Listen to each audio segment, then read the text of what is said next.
Hello, I'm Andy Walker and welcome to Blues View.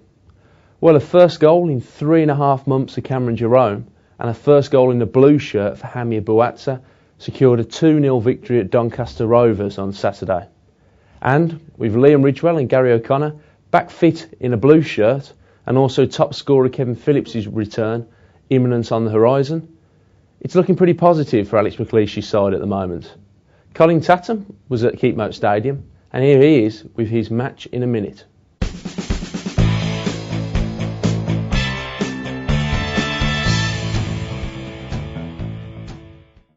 Thoroughly professional performance from Birmingham City here at the Keepmoat, 2-0 winners over Doncaster Rovers. A fantastic result with Reading losing on the same evening means that promotion is surely now there for Birmingham to lose, if not win, of course. Goals from Cameron Jerome, his first in a long time, well deserved for his sterling work up front, and Hamia Bouatsa, his first for the club since moving on loan, gave Blues a 2-0 half-time lead. And in the second half, although they didn't threaten, they did a thoroughly professional job, never really in threat, and were always in control of the game. Doncaster are no mugs, excellent record here on their home turf, but Birmingham controlled from first to last, and they got their tactics spot on, changing the system to 4-5-1 to stifle them in midfield, but also provide excellent support up front for Jerome, who was the lone striker. 7 points the gap now Birmingham have on third place Reading. Reading come here on Tuesday, but psychologically, what a massive result for Birmingham, what a massive weekend.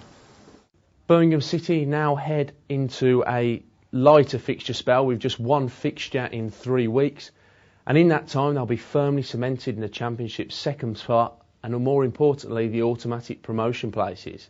All eyes will be on Reading as they make their own trip to Doncaster Rovers tomorrow night, but for the time being Alex McLeish is a happy man.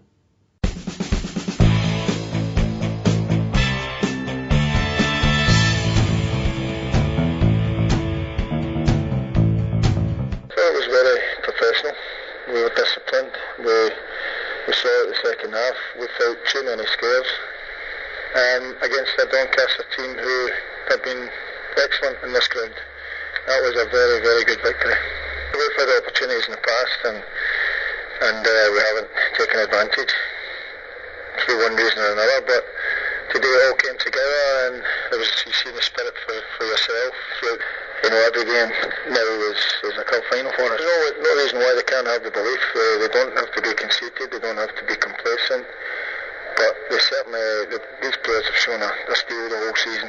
Times when we've been down and out in games and they've shown the fighting spirit. They've come back, the resilience, whatever you want to call it, the perseverance, never say die. Saturday's victory obviously delighted Blues' travelling army of fans as Keep Right On echoed around the Keepmoat Stadium.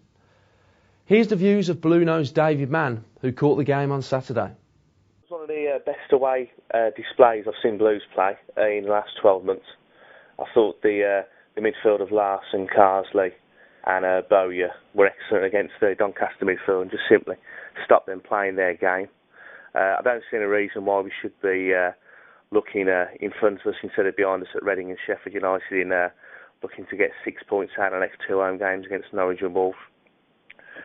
With the likes of McFadden and O'Connor and Phillips to come back into the fold as well. I'm looking forward to seeing some silverware on the pitch at the last game of the season against Preston North End.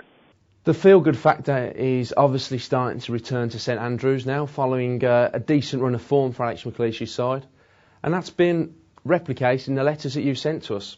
This first one comes from P. Hawthorne in Alton, and he says, "Well done to Alex McLeish and his backroom staff. At last they got the tactics spot on at Doncaster. The 5-man midfield stifled Doncaster's system of playing that didn't allow them to play the fluent football they produced at St Andrews. A powerful display by Cameron Jerome was well supported by Hamia Bouatsa, who, with more composure, could have easily have had a hat-trick." And some defence here for Blues' goalkeeper. He also put in a sterling display up at the Keepmoat on Saturday. This comes from R. English in Acox Green. And they say, "I've read some criticism of Mike Taylor recently, but I was really impressed by his sharpness and performance at Doncaster. You could argue his reading of the game and saves were the difference between the two sides." So I agree with that view there. You, of course, can send your views to us for next week's Blues View to the email address below. And don't forget, we also do a regular live blog from each Birmingham City fixture now. And you can go onto that by just logging on to birminghammail.net/live. Anyway, finally, if I just wish a good luck to Blues' academy side, who host Watford in the FA Youth Cup quarter-final tonight. Good luck to them. And we'll see you next Monday to look back at Blues' fixture at home to Norwich City. Thanks.